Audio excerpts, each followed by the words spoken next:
అందరికీ తెలుసు ఆ సంగతి. కానీ కొత్తగా నమస్కారం. నేను రాష్ట్ర సుభద్రారెడ్డి నుండి సోషలిస్ట్ పార్టీ ఇండియా నుండి పరిణతి దిగాను.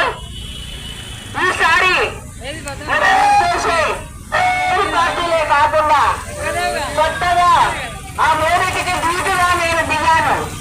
రామ్ మనోహర్ లోహియా ఆశయాలు నాలో ఉన్నవి.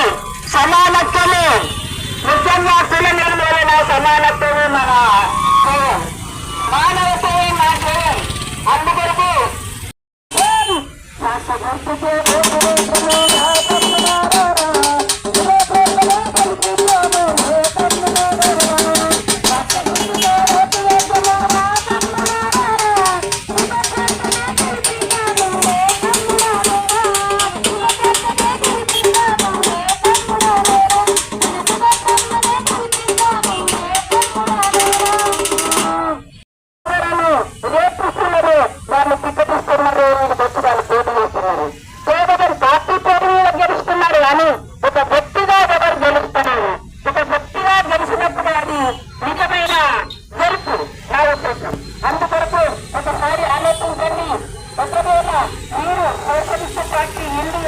సమాజాన్ని కోరుకున్న వాళ్ళైతే మీరు అభిప్రాయాన్ని ఉద్యోగాలు ద్రాక్ష గుర్తుకు దోషేసి గెలిపించండి.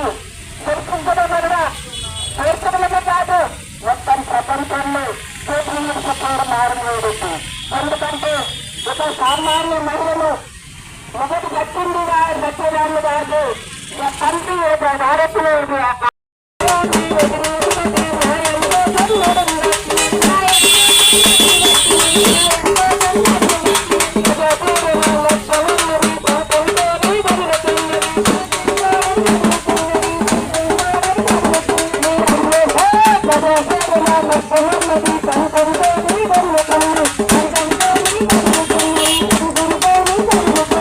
సోషలిస్ట్ పార్టీ ఇండియా బలపరిచిన అభ్యర్థిని నేను ఒక గెస్టెడ్ ఆఫీసర్ గా రిటైర్ అయినా మరియు ఎంఏ చదివిన ప్రజలకు సేవ చేయాలనే ఉద్దేశంతో మాత్రమే నేను బడిలోకి దిగాను.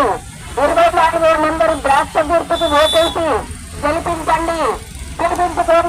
కేవలం సేవ చేయడానికి మాత్రమే నేను బడిలోకి దిగాను. ఎమ్మెల్యే అంటే ఏంటి, ఎమ్మెల్యే ఎలా ఉండాలి, ఎమ్మెల్యే ఏం చెయ్యాలి అనే విషయం ఇప్పటి వరకు మీకు తెలియదు, వాళ్ళకి తెలియదు. కానీ ఆ విషయం 118 మందికి తెలిసేటట్టు చేద్దామని నేను బరిలోకి దిగాను. మీరందరూ నాకు ఓటేసి గెలిపించుకోండి. మీకు సేవ చేయడానికి మాత్రమే నేను బరిలోకి దిగాను. మీరు విన్నది, నన్ను చూసింది మీరు అందరికీ చెప్పండి. ఓటు వేయండి, గెలిపించండి. ఏమైనా ప్రజలాగా ఆలోచించండి, ఓటు వేసుకోమని ఒక్కసారి ఆలోచించండి. ఇప్పటి వరకు ఎక్కడైనా 3 పార్టీలతో ఎవరినో మేము గెలిపిస్తూ పోతున్నాము. కానీ ఎవరు తిరిగి రాలేదు, మిమ్మల్ని ఎవరు కలుసుకోలేదు. టికెట్ పెట్టుకొని ఓటు పెట్టుకొని పదవి ఎక్కి అవన్నీ సంపాదించుకోవడం కొరకు మాత్రమే వాళ్ళు పనిచేస్తున్నారు. వాళ్ళు ప్రజలకు సేవ చేయాలని ఉద్దేశం కానీ వాళ్ళకి తప్పులు కానీ లేదు. ప్రజలకు సేవ చేయాలి, వస్తూ ఉండాలి.